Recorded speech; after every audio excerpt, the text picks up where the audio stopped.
मैं हूं आपके साथ जसप्रीत कौर। अंडरवर्ल्ड डॉन रवि पुजारी को सेनेगल में इंटरपोल की पुलिस ने गिरफ्तार कर लिया है। रवि पुजारी की गिरफ्तारी को मोदी सरकार की बड़ी कामयाबी माना जा रहा है। रवि पुजारी अफ्रीकी देश सेनेगल में रह रहा था और उसके पास एंथोनी फर्नांडिस नाम से श्रीलंका का पासपोर्ट था। भारतीय एजेंसियां रवि पुजारी के पीछे काफी लंबे समय से थी और आखिरकार उन्हें यह सफलता मिली है। रवि पुजारी के खिलाफ बेंगलुरु पुलिस ने रेड कॉर्नर नोटिस भी जारी किया था। बताया जा रहा है कि रवि पुजारी बुर्किना फासो में नमस्ते इंडिया नाम के एक रेस्टोरेंट का मालिक भी है।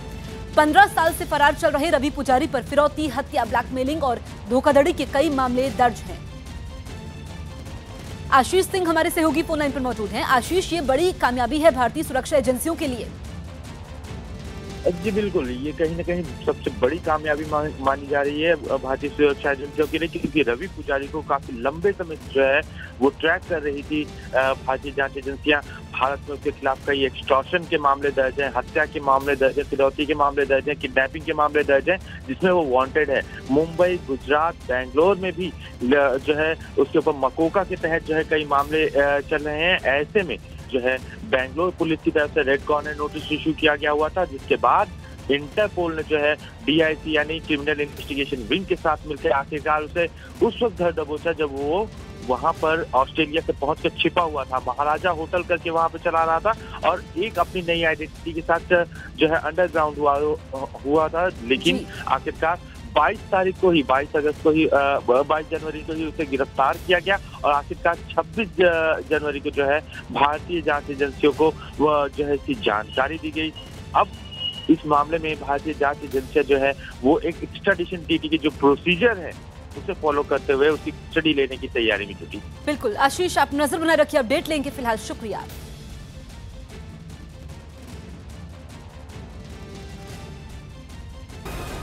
केदारनाथ में हुई भारी बर्फबारी के बीच एक साधु की जान आफत में फंस गई। केदारनाथ में साधना कर रहे साधु की हालत पिछले कुछ दिन से लगातार खराब हो रही थी और उनकी मदद के लिए वहां दूर दूर तक कोई नहीं था। तब कुछ लोगों ने साधु की हालत की जानकारी SDRF को दी। 8 लोगों की टीम को साधु की जान बचाने के लिए लंबा ऑपरेशन चलाना पड़ा। दूर दूर तक बिछी बर्फ के बीच साधु की जान बचाना आसान नहीं था। एम्बुलेंस तो दूर, रास्तों की हालत कोई साइकिल चलाने लायक भी नहीं थी। इसलिए 8 लोगों की टीम पैदल ही साधु को स्ट्रेचर पर लेटाकर अस्पताल पहुंचाने के लिए निकल पड़ी। अस्पताल की दूरी केदारनाथ से करीब 38 किलोमीटर थी। रास्ता ऐसा था कि हर कदम खतरनाक साबित हो सकता था, लेकिन SDRF की टीम एक साधु की जान बचाने के लिए मंजिल की तरफ चल रही थी। कम बर्फ वाले कुछ रास्ते पर तो साधु ने भी स्ट्रेचर से उतरकर पैदल ही चलना शुरू कर दिया। समुद्र से 11,800 फीट की ऊंचाई पर केदारनाथ में स्वामी पार्श्वानंद कई महीनों से साधना कर रहे थे, लेकिन रिकॉर्ड बर्फबारी के बाद केदारनाथ के पास के तमाम लोग घर छोड़कर चले गए। स्वामी पार्श्वानंद अपनी जगह से नहीं हिले और अकेले ही साधना करते रहे। नतीजतन ठंड की वजह से उनकी हालत बिगड़ गई और उन्हें बचाने के लिए SDRF को ऑपरेशन चलाना पड़ा। लेकिन बर्फबारी और ठंड की वजह से आई मुसीबत की ये तो केवल एक घटना है। मुसीबत की असली वजह यह है कि पहाड़ों पर पिछले 1.5 महीने से रुक रुक कर बर्फबारी हो रही है, जिनमें सबसे खराब हालात हिमाचल प्रदेश के, जहां कई जगहों पर बर्फ की कई फीट मोटी चादर अब तक जमी हुई है। ऊपर से बर्फबारी का नया दौर शुरू हो गया। मनाली में बर्फ के इतने ऊंचे पहाड़ बन गए हैं कि सामने बनी इमारतें तक बर्फ से छिपने लगी। बिजली के खंभों और बिजली के तारों पर भी बर्फ जमी है। आसपास के कई इलाकों में पिछले कई दिन से बिजली और पानी का संकट है। बर्फ से लदे पेड़, पहाड़ और रास्तों को देखने के लिए सैलानी दूर दूर से पहुंच रहे हैं। पैराग्लाइडिंग का मजा लेने वाले आसमान से कुदरत का खूबसूरत नजारा देख रहे हैं। सड़कों पर इतनी बर्फ है कि गाड़ी चलना तो दूर, पैदल चलना भी मुश्किल है। इसलिए खास तरह के स्कूटर पर लोग दूरी तय कर रहे हैं। जगह जगह सड़क किनारे बर्फ से ढकी गाड़ियां फंसी हुई हैं। आसपास के इलाकों से सरकारी एजेंसियों को रोज सैलानियों के फंसे होने की खबरें मिल रही हैं, लेकिन हालात सुधारने के लिए कोई कदम उठाए जाने से पहले ही आसमान से रुई के टुकड़ों की शक्ल में बर्फ बरसनी शुरू हो जाती है। तकरीबन ऐसा ही हाल हिमाचल में कुल्लू का भी है। एक हरे रंग की इमारत की पहली मंजिल तक बर्फ जमी हुई दिखाई दी। सैलानियों का आना यहाँ भी जारी है, लेकिन तकलीफ उन बच्चों की है जिनके स्कूलों की छुट्टी नहीं हुई।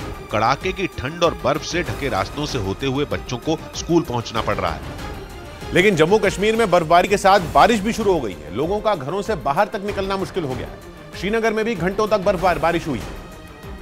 और बड़ी मुसीबत यह है कि आसमान से बर्फ और पानी दोनों बारी बारी बरस रहे हैं। पिछली बर्फबारी की वजह से पहाड़ों, पेड़ों और गाड़ियों पर बर्फ की चादर पहले से जमा थी। बारिश के बाद बर्फ की चादर कुछ पतली जरूर हो गई। कई घंटों तक शहर की सड़कों पर लगातार बारिश होती रही। श्रीनगर में हुई इस बारिश के बाद तापमान हल्का सा बढ़ा जरूर, लेकिन शून्य के ऊपर नहीं गया। गुरुवार को न्यूनतम तापमान -0.3 डिग्री रिकॉर्ड किया गया। अगले एक हफ्ते तक रुक रुक कर बारिश होते रहने का अनुमान है। इस दौरान तापमान भी शून्य के नीचे ही बना रहेगा। जम्मू कश्मीर के राजौरी में बारिश नहीं हुई है, लेकिन बर्फबारी जोरों पर है। आसमान से बर्फ बरसनी रुक ही नहीं रही है। तमाम रास्ते बंद पड़े हैं और लोग घरों में दुबके हुए हैं।